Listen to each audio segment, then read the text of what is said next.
When it was first announced that there was going to be a sequel to Puss in Boots, all I could think was, why?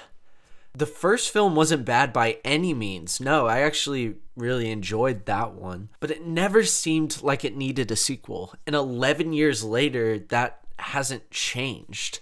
I had no desire to go see this film. I was just going to wait until it went to streaming and then maybe watch it.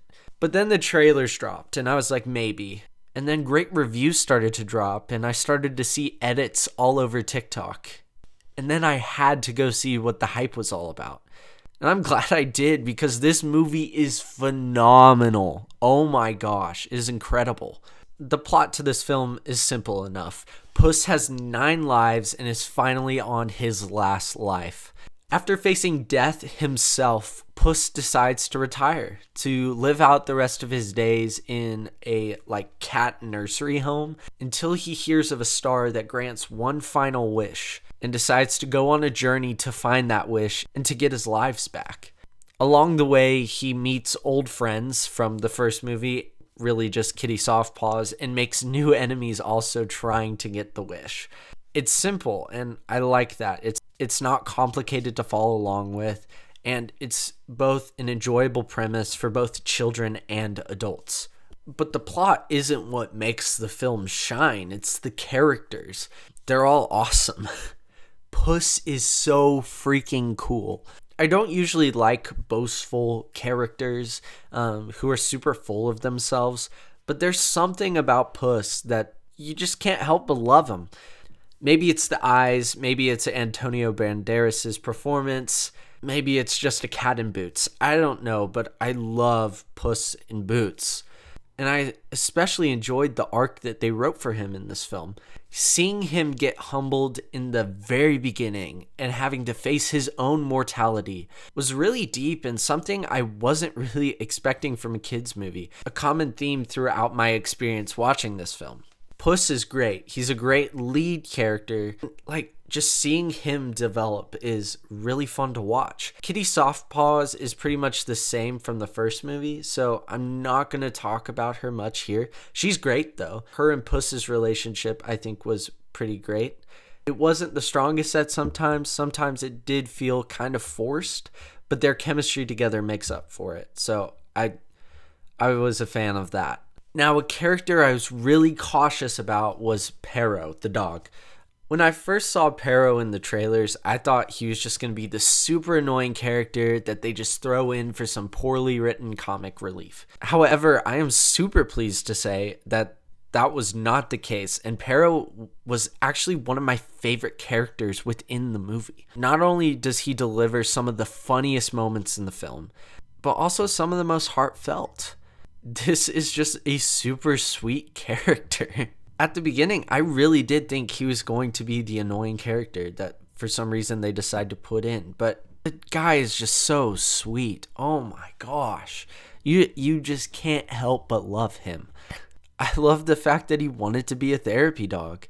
I wish they leaned into that desire more, that dream more. But it led to the sweetest moment in the film, so I'm not too upset that they decided to ditch it afterwards. Not only is the main gang incredible, but the villains in this film are absolutely insane.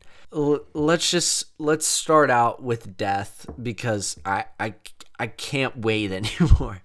This dude, man, is absolutely terrifying. Oh my gosh. I saw edits on TikTok. I read reviews. I thought, okay, DreamWorks is usually pretty good with their villains. He's probably going to be a pretty good villain. I did not expect to absolutely be terrified in a children's film. I was actually afraid for Puss throughout the film. They're not going to kill off the main character in a children's movie. That's not going to happen. And yet you can't help being scared for him at the same time. This guy is insane. His whistles, I think, gave both me and Puss goosebumps. His twin sickles are amazing. They're so cool. He is menacing and cunning and yet fair. And I love the whole motivation behind Death coming after Puss. He's coming after him because Puss has wasted his lives. think it gives a little bit more meaning to each one of Puss's deaths. Most of the time, they're played off as jokes. He dies a lot of silly ways. But I think bringing Death in as the villain kind of adds some weight to those deaths. That Puss just has kind of wasted his lives. He's thrown them away carelessly. He doesn't value life the same way others with one life does. And Death kind of took that personally. What he also took personally was that Puss in Boots says he laughs in the face of Death. So Death says, all right, bet, and starts hunting Puss down.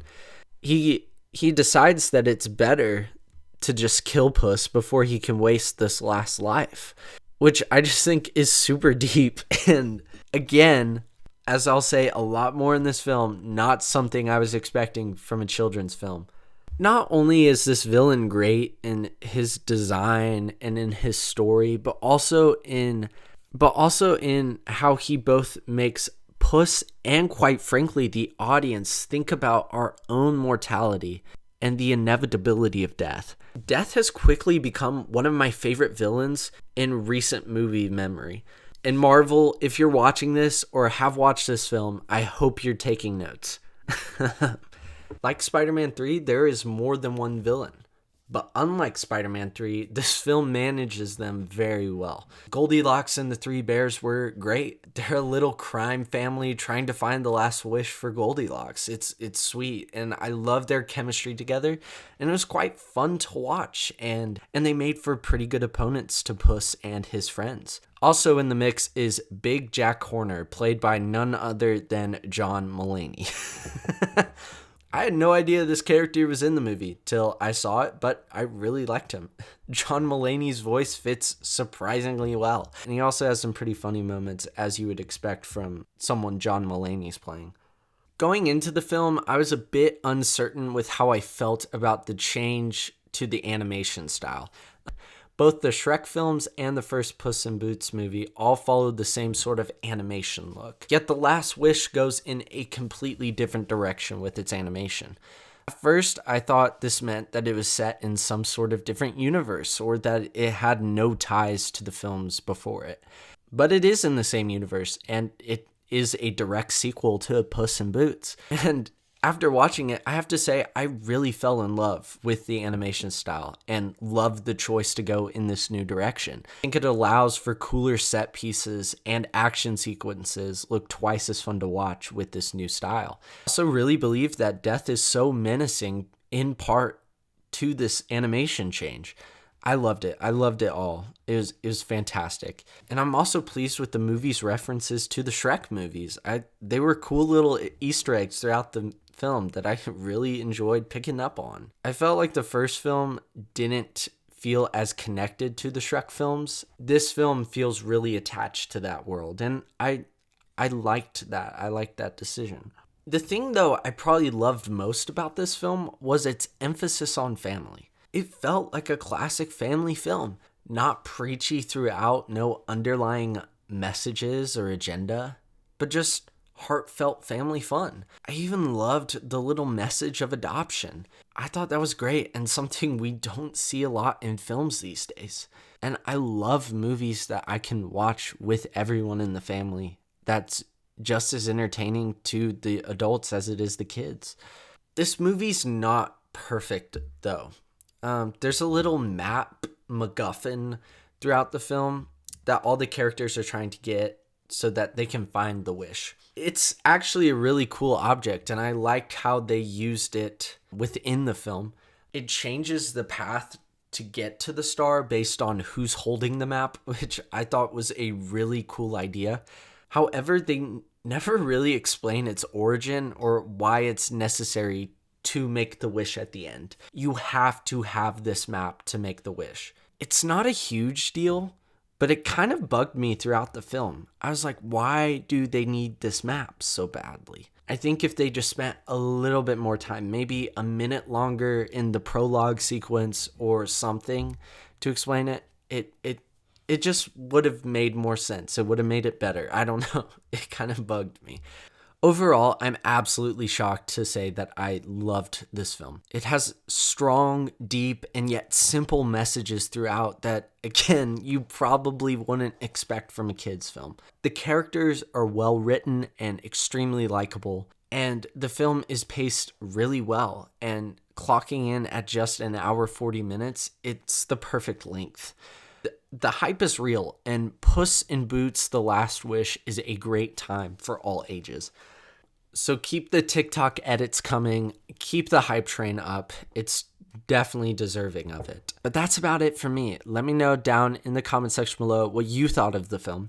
As always, I appreciate y'all stopping by and watching. I love you guys. And until the next time, peace out, bro skillets.